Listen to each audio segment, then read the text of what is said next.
Hello दोस्तों, नमस्कार। स्वागत है आप सभी का आपके अपने YouTube channel the knowledge show पर। दोस्तों, जब भी हम जीनियस वर्ड सुनते हैं हमारे ब्रेन में अल्बर्ट आइंस्टीन की इमेज रिकॉल होती है। दोस्तों, हो भी क्यों ना, आखिर उन्हें 20th सेंचुरी के सबसे महान व्यक्ति का टाइटल जो मिला है। दोस्तों, टाइम्स मैगजीन ने 1999 में उन्हें person of the century declare किया था। दोस्तों, आज आप जानने वाले हैं अल्बर्ट आइंस्टीन के द्वारा classical physics and quantum physics पर किया गया कार्य और उनके फिजिक्स में कॉन्ट्रीब्यूशन के बारे में। दोस्तों, क्या आपको पता है कि थ्योरी ऑफ रिलेटिविटी के लिए फेमस अल्बर्ट आइंस्टीन ने अपना पहला research paper thermal fluctuation and statistical physics पर किया था। उनका ये रिसर्च पेपर डिफ्यूजन फिनोमेना में एटम्स के फाइनाइट साइज पर बेस्ड था। इसके बाद उन्होंने ब्राउनियन मोशन पर भी वर्क किया। दोस्तों, आपको सरप्राइज होगा कि अल्बर्ट आइंस्टीन को नोबेल प्राइज उनकी थ्योरी ऑफ रिलेटिविटी के लिए नहीं बल्कि फोटो इलेक्ट्रिक इफेक्ट के लिए मिला था। दोस्तों, अल्बर्ट आइंस्टीन ने फोटो इलेक्ट्रिक इफेक्ट में बताया कि लाइट छोटे छोटे पार्टिकल्स के बंडल के रूप में ट्रेवल करती है, जिसे क्वांटा या फोटोन कहते हैं। दोस्तों, यह एक रिमार्केबल डिस्कवरी थी फिजिक्स के फील्ड में, जिसने क्वांटम मैकेनिक्स की फाउंडेशन रखी थी। दोस्तों, क्वांटम फिजिक्स पार्टिकल लेवल पर फिजिक्स के फिनोमिना और उनके पैटर्न को स्टडी करना होता है। दोस्तों, अब हम आपको बताने वाले हैं अल्बर्ट आइंस्टीन की रिमार्केबल थ्योरी ऑफ रिलेटिविटी के बारे में। गैस, अल्बर्ट आइंस्टीन द्वारा दिया गया एनर्जी मास इक्विवेलेंट फार्मूला E=mc²।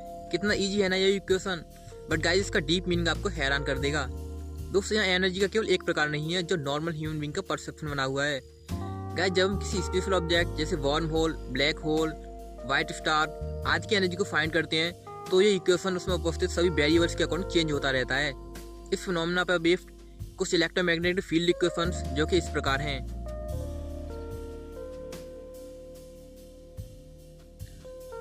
तो दोस्तों, पता चला आपको इस इक्वेशन की कॉम्प्लेक्सिटी। दोस्तों, अल्बर्ट आइंस्टीन ही पहले फिजिसिस्ट थे जिन्होंने न्यूटन के द्वारा हमारे ग्रेविटी के बारे में दिए गए परसेप्शन को तोड़ा। दोस्तों, आइंस्टीन ने कहा कि ग्रेविटी कोई फोर्स नहीं जैसा कि न्यूटन ने बताया, बल्कि ग्रेविटी एक ऑब्जेक्ट के मास की प्रॉपर्टी है जो स्पेस टाइम में बने कर्वेचर के कारण होती है, जिसके कारण एक ऑब्जेक्ट दूसरे ऑब्जेक्ट के सराउंडिंग रिवॉल्व करता है। दोस्तों, हम इसे आपको आसान भाषा में समझाते हैं। दोस्तों, सपोज कीजिए कि एक मैसिव ऑब्जेक्ट फ्री स्पेस में रखा है, तो दोस्तों यह अपने मास के कारण उस स्पेस को बेंड करेगा जो कुछ इस प्रकार होगा, और इस प्रकार एक free space time curvature create होगा जो अपने सराउंडिंग के ऑब्जेक्ट को अपनी ग्रेविटी से इम्पैक्ट करेगा। दोस्तों, इस स्पेस टाइम कर्वेचर के फिनोमेना से क्रिएटेड ग्रेविटेशनल वेव्स स्पेस में अदर ऑब्जेक्ट्स को इम्पैक्ट करती हैं। और दोस्तों, जनरल थ्योरी ऑफ रिलेटिविटी से इन ग्रेविटेशनल वेव्स की इक्वेशन और फील्ड इक्वेशंस को भी आइडेंटिफाई किया जा सकता है। दोस्तों, अल्बर्ट आइंस्टीन की जनरल थ्योरी ऑफ रिलेटिविटी हमें space, time, gravity, wormhole आदि के बारे में हमारी अंडरस्टैंडिंग को कॉम्प्रिहेंसिव बनाती है। दोस्तों, इस थ्योरी पर बेस्ड कई फिनोमेना जैसे कि matter wave, gravitational waves, time dilation, length contraction आदि को हम प्रूव कर चुके हैं। बट दोस्तों, अल्बर्ट आइंस्टीन की जनरल थ्योरी ऑफ रिलेटिविटी की कुछ रिमार्केबल प्रेडिक्शन जैसे कि व्हाइट होल्स, वार्म होल्स आदि को भी डिस्कवर करना बाकी है।